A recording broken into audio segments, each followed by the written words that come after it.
nikitaja tu kwa haraka wala ambao ni waathirika waliopo hapa mbele yako ambao wametendewa yasiyofaa. Tunaye mchungaji Daniel Laizer ambaye ni mwangalizi wa makanisa ya TAG kule Kisongo Kaskazini. Yeye alivamiwa na kushambuliwa kwa vipigo na wakafanya ulazima wa kutaka kumrudia mtoto aliyekuwa amekwisha kutairiwa. Lakini tunaye Askofu Albert Sindondwa wa EAGT Monduli.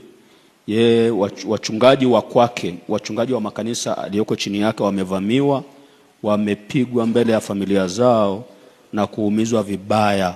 Mfano ni mchungaji Moses Etabao ambaye yuko hapa.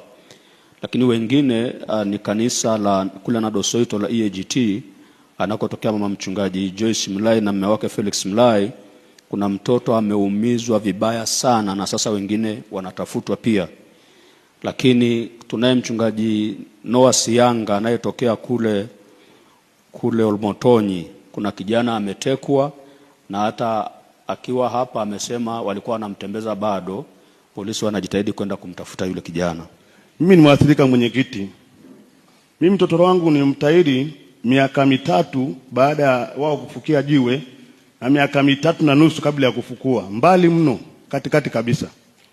Na nikakaa muda wote kwa miaka hiyo. Mwezi wa 8 ndio wakanivamia nyumbani kwa Jumapili, nimetoka kanisani, nikafika nyumbani. Kundi la vijana wapata kama 100 nao wakafika nyumbani kwangu. Kijana kaenda kafungua geti wakaingia kwanza 3. Nikatoka nikijua kwamba ni wageni wa kawaida, nikaongea nao vizuri. Wakaniambia tunakutaka wewe.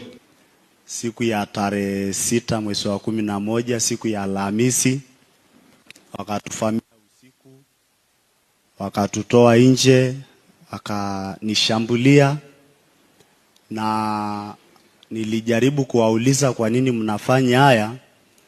Wakasema kwa nini haushiriki mambo yetu, kwa nini hauji kuwaimbia malayoni, kwa nini haushiriki sherehe yetu.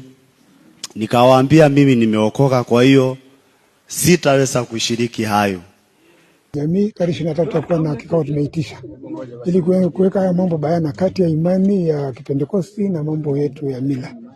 Kwa hiyo tumekubaliana kwamba washirika kama maaskofu watakuja hapo, na ni Wamasai bado. Kwa hiyo namna kufutana tukataka pamoja tarehe 23 hapa eneo la Lerai. Tunakubaliana nini kwao ni nini.